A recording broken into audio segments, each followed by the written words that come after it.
I mean, are you where you want to be in, I guess, in day two with the installation, or behind? No coach is ever ahead.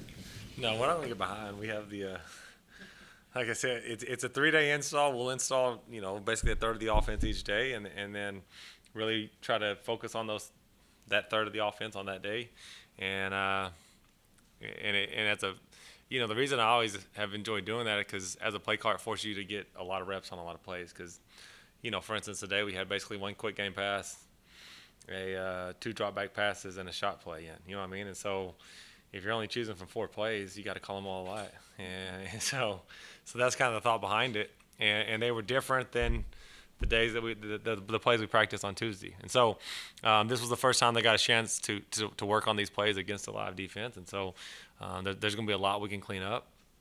That's always going to be the case. But you hope as the spring progresses, the more reps they get at all the plays, the better we get. And so, as far as install goes, we're on day 2, and tomorrow will be day 3, and we're back to on the 4th day. We're back to day 1 stuff, and hopefully next Tuesday is better than the past 2 days.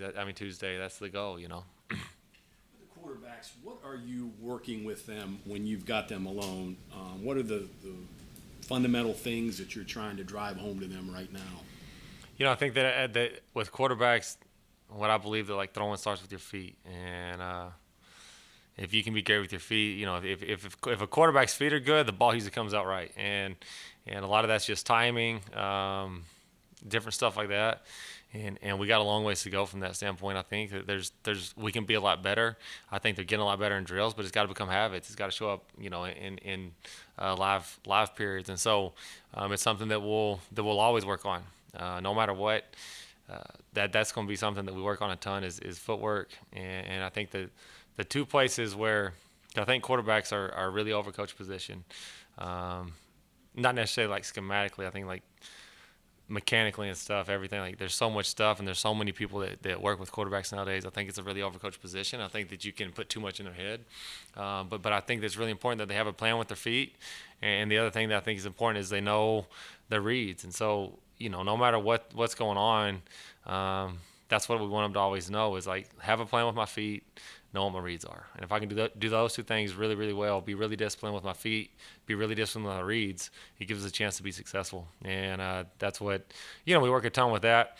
And then obviously you got to work on because things aren't always going to go right. You know what I mean? And so when things don't go right, you still got to be able to make a play. And so we'll work a ton with drops and having a plan and throwing on time, and then we'll work on times when something didn't go right, still being able to move and throw the football. And those are the things, again, that it still comes back to feet on that too, though. You're moving in the pocket, you got to have your feet in a position because when you see something, it's got to be able to throw it now.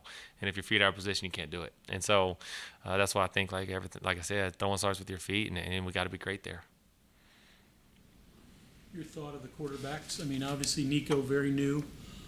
Has he looked at the other guys look like they've been in a system, a college system longer? What are your thoughts? I think they've all 3 shown some good, and they've all 3 shown some plenty of room to get better. But that's to be expected. Like I said, it's the first time. This whole week will be the first time they've gone through whatever plays we're working that day. You know what I mean? Because install 1 was Tuesday, first time they worked on those plays. Install 2 was today, first time they worked on those plays. Install 3 is Saturday. It'll be the first time we worked on those, and we'll start repeating. And so, I think the most important thing for those guys is, like I said earlier, like next Tuesday be better than last Tuesday at whatever we're working on. And so, like I said, they've all shown some flashes of some really good things. I think the most important thing for these guys is going to be to where, they truly understand it to the point there's no hesitation. There's obviously been some hesitation because it's the first time they've done it, some of it. You know what I mean? And so that's going to be something you have to work out of, and where it just becomes second nature. That they're completely confident in it, and there's no hesitation. When that happens, I think that the level of play goes up, and then the other thing is you just got to be consistent doing it, And so, eliminate hesitation, be more and more consistent every single day, and if we can do those 2 things, we can move the offense. What have you thought about the running backs so far, from your perspective? I thought the running backs have done a really good job. They've had a great 2 days, and I think one thing I really like about all those guys is, for the most part, like they're really disciplined on doing what they're coached to do. You know, and I think Coach Scott does a great job emphasizing certain things. But like for instance, ball security is obviously a huge issue. I mean, in sports, but if you turn the football over, you're going to lose more games. And it's something we've tried to emphasize. And if you watch those guys carry the ball, it's like, man, that's exactly what we taught. You know what I mean? Being disciplined with the reads. I think, obviously I haven't seen the tape yet from today's practice, but, saw him squirt through on some things. Yesterday or Tuesday, we worked on more outside zone. Today, we worked on some more inside zone. But, on Tuesday, I thought they did a really good job. Same sort of deal. Like, just like a quarterback, a running back has reads. And I thought they did a really nice job of seeing that, being disciplined on it, and hitting the ball and hitting it where it's supposed to hit. Now, obviously, we don't have pads on, so the game changes when pads come on. But for 2 days, to be in shorts and helmets, I think that they've done a really good job. And they've made a lot of big plays for us, to be honest with you. Like, Coach Scott was telling quarterbacks in pre-practice, probably trying to get them throwing the ball more. But he said every time the running backs touched the ball, it was an efficient play yesterday, just so y'all know, or whatever, So I think some of that's him trying to campaign for some more balls to the running backs, which is every position coach probably. But they have done a good job. And if you really think about it, when he said it, I was thinking like, man, that's a good campaign message there. But then, you kind of start thinking about it, and it's kind of true. It seems like every time they touch the ball, something positive that did happen. They caught the ball pretty well out of the backfield today. I think we might have had one drop, but other than that, I think they caught the ball well out of the backfield. When they did catch the ball, they were effective with the football in their hands. And so I like those guys. They do things right. They're very coachable. They just put their head down and work. And because of that, I think they're going to be really good. They do what they're coached to do every time as hard as they can do it. And if you show up with that mentality, like I said, I think that you have a chance to be really good no matter what position you are. When do you need to see timing improve? After you install, or is that just an evolution of the more reps you get? Well, I think obviously the more reps you get, the better the timing, the more and more you'll be on the same page. But that's why we work those drops over there, like we were talking about earlier. Like, what are you working on with that? Like, those drops have to time up with those routes, and that's why we do them so much. And I think that's the most important thing. Is like, if you take the proper drop, the ball will come out on time. If the receiver runs the proper route and you take the proper drops, like, we're designing this play for this to work. You know what I'm saying? We're designing the play for your feet to time up with that route. And so the timing should be there.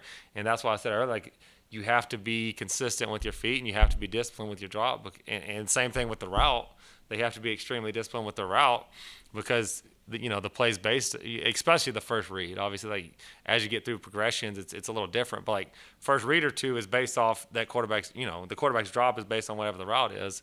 And so that's why we're so try to be so anal or so disciplined about making sure their feet are right, because it's hard enough, and I've said this lots of times, but it's hard enough to get everything right. Like, get the cut, get a receiver to run the perfect route, get open on the route, get the protection right. The play can't go bad because we were undisciplined with our feet at the quarterback position, and so that's why we're so hard on them, why we emphasize that so much, is because when things go right, we get the protection, we get a good coverage, we get the route open, we can't miss it, or because we were late with our feet, or because we were bad with our feet. And so, I expect the timing to be better. Day one, I expect the timing to be right if you take the proper drop, if you were good with your feet. But like I said, obviously the more reps you get in any scheme, and the more reps you get with certain players, the more the chemistry and the more you have a feel for that. But again, I think a lot of that comes down to just being disciplined with your feet, and as the quarterback and at the receiver position. And if you do those two things well, the route should time up pretty well. So that's muscle memory. Yeah, for sure. Yeah, and that's what we talk about. Like, everything we do is habit forming, so that's why we're going to do it every single day. We're going to work. We're going to do different drills every day, but every day we're going to work drops. You know what I mean? Because that has to be right. We can't be bad with our feet. How did you work with the other offensive coaches to get them familiar with your terminology, the things that you were changing and stuff? Was that meetings? You said, here you go, let's get together. Yeah. What was that process? Lots of meetings, and lots of meetings and watching tape together. And like I said when I first got here, like, if you trace the two systems back far enough, we come from the same tree. And so I think there's guys that have been here, that have been in the system. They have Coach Scott, Coach Reagan, Coach Moore. They have all been here. You know what I mean? And so Some of it's just, hey, this is what we call it there. Like, let's figure out what's best to call whatever. You know what I mean? And I changed some of the stuff to what they called it. You know what I mean? And then changed, some of the stuff that we called it at SC is different than what we're calling it here, because it's like it's the same play, just a different word. Who cares? You know what I mean? Like, I can learn that. But there's other things that did matter. So like we changed the terminology, or maybe the way we run a route or something like that. Hey, this is what we're going. I still feel strongly about this. This is how we're going to do it. And so. A lot of it was just meeting, watching tape, comparing our tape, because, okay, this is a very similar play. How did y'all do it? How did we do it? What's the best way to do it? Let's figure that out and go, And so that was kind of the process leading up to spring. And now, like today, for instance, I know there's going to be a lot I could just tell on the field. Like one of the routes that we were throwing today had like a post on it, and the timing wasn't right. And I think some of it was footwork, some of it was the way we're running that route. Well, sometimes it takes, running the route and messing it up, and the kids seeing it on tape, like, hey, we changed it to this for this reason. You know what I mean? And when they see that on tape, I think that's why next week when you should go out there, it's like, oh, now I understand a little bit, because that quarterback needs you right here, and that's just a little tweak we made, or whatever the case may be. So we'll make those corrections today, and like I said, hopefully next Wednesday or next Thursday be better than we were today. But that's kind of the way that worked out. Graham, going back to the running backs, it sounds like you have a lot of talent there and players you can use, and not just handoffs. I'm just thinking about the numbers or the quality or quantity, let's say, at receiver and tight end, and you just don't know yet. But it seems like there's incentive to put maybe more than one running back out there, or find ways to maybe use one guy in different spots. Is that, is that the project in the spring, or is it too soon for that and you take a look later? I think that's kind of the hard part right now, is because it's the first time you're doing it. You're so early in the process. You want to get the most basic stuff in early on, and we've run a little two back with those guys. Some reps of that.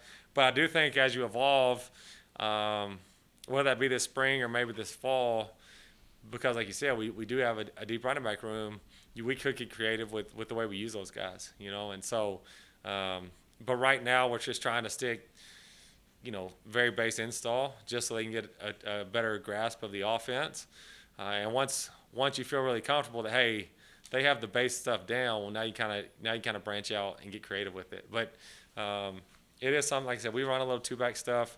The more and more we rep it, just rep the offense in general, I think the more we kind of expand on it and have fun with those guys and use them in different spots. But like you said, it's right now, I think the most important thing is we got to be able to execute the most basic stuff, and if we can do that, then we can evolve. But until we can do that, I think you got to keep working on it. You have a lot of new guys, but you do have an offensive line returning intact. How does that play into your preparation and your development with your offense? Having an experienced offensive line is huge. If you can, if you look at the last two Super Bowl teams, they won Super Bowls based because they had a good offensive or defensive line. You know what I mean? Like 2 years ago, the Chiefs. The 2 years ago, the Bucks. Like they won that Super Bowl, but that's because that defensive line controlled that game. You know what I mean? This past year, the Rams, I think it's pretty unarguable, had the best defensive line in the game, but they also had a really good offensive line. Like if you can be great on that side of the ball, you can cover up a lot of holes on other positions.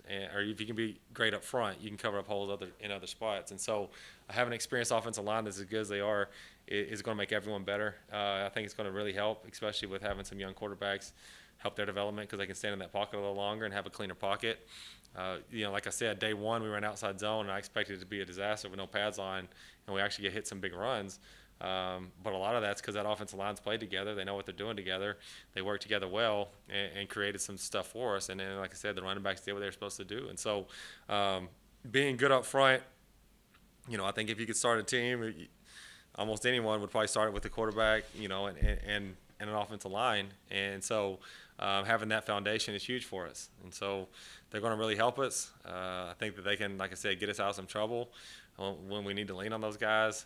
If we got to run the football or whatever the case may be, whatever it takes, having those guys is going to help. And it gives you a chance, like I said, you need some protection. They can usually do it. You need a little extra time.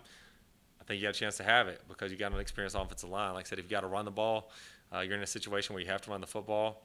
Everyone knows you're going to run it. It seems like they've still been able to create lanes and create movement because they're working together well and they've worked together well in the past, and you can't replace experience. So being good up front makes everyone else's job a whole lot easier. And so having that group together has been fun for 2 days.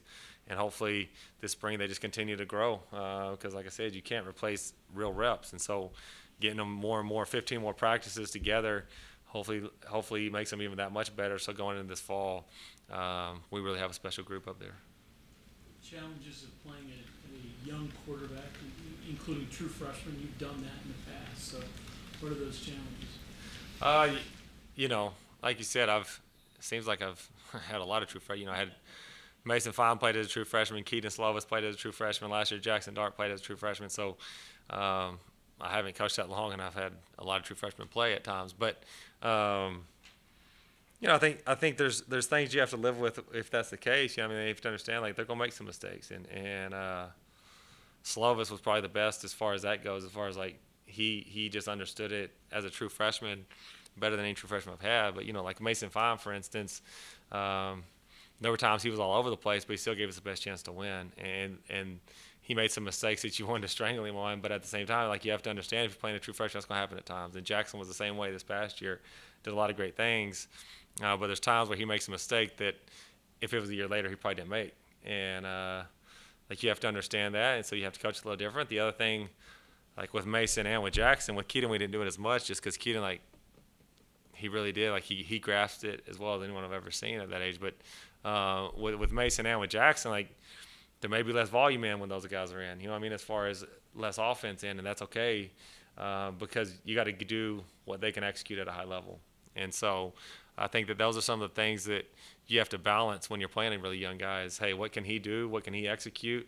And if he gives us the best chance to win, then we better call what he can execute, not what we think's not necessarily just what well, this play should be good. Well, if he can't execute, it doesn't matter. You know what I mean? And so I think as a offensive staff and as a play caller, you kind of have to understand that going in. If you have a young guy, if he can execute it all, then call it all. If he can't, you better call what he can execute and understand if you don't, you're going to have to live with some mistakes. Too early to determine Nico and what he can grasp. Maybe not execute because you only have 2 practices. Yeah. At least mentally, what he can grasp. Yeah, it's pretty. I mean, two practices is pretty early to kind of get a feel for that. But I mean, and he's made plenty of mistakes too. But he finished practice really well today. I think he had a little 3-play series that went 3 for 3 and did some good things. So that was good to see. He obviously had a decent feel for those plays. And one of the play he threw the deep ball on. I don't know if you saw it, he hit a deep ball. That's a play that like Jackson Dart last year, that was I could have called that every play I felt like, and it's a shot play, but he just had a great feel for it, and it doesn't take a ton of decision making on it, you know what I mean? And so if we can get those receivers consistently winning on stuff like that, you can still push the ball down the field and have a young quarterback that kind of takes a little bit of decision making out for them, and then they just got to use their talent to go make the play, and Nico did a good job with that on that play today. Curious, those 3 young quarterbacks that you had, did they have experienced offensive lines around them, or was it kind of mix mash? Or Keaton did. Yeah. Mason did not. So Mason's fire drill. yeah, Mason's tough as nails. I got that poor kid killed, and I still feel bad about it, But he's as tough as I've ever been around. He was a special kid, and all 3 of those guys were special players. But Jackson was kind of a mixed bag. We had some guys that had played last year, but we had some young ones too. But he can move around a little bit. Both Mason and Jackson could move around a little bit. It makes it extend plays with their feet, and when you have a young line, you have to be able to do that at times. So having a more experienced line like it did that first year at SC when Keaton had to play as a true freshman. Took a lot of heat off of him. You know what I mean? He gets in that pocket and processes, which is what he's really, really good at. Sit in the pocket and process things and make decisions and get us in the right stuff. And he did a good job of that. But having an experienced offensive line that year really helped him. And so that was fun to be a part of. Because like I said, we had 2 first-rounders right next to each other at left tackle and left guard. Then we bumped the guard out to left tackle the following year, and he got drafted in the first round. So, you got that on the left side. As that quarterback, it makes your job a little easier. So it's a little easier to look down the field and Yeah. the coming at you. Instead of looking at that rush, that's for sure. Those 2 kids were fun to play with. But no, the experienced offensive line helps young quarterbacks for sure. And a couple guys didn't have that, and they still were able to make plays. But the volume of the offense was down with those two guys too.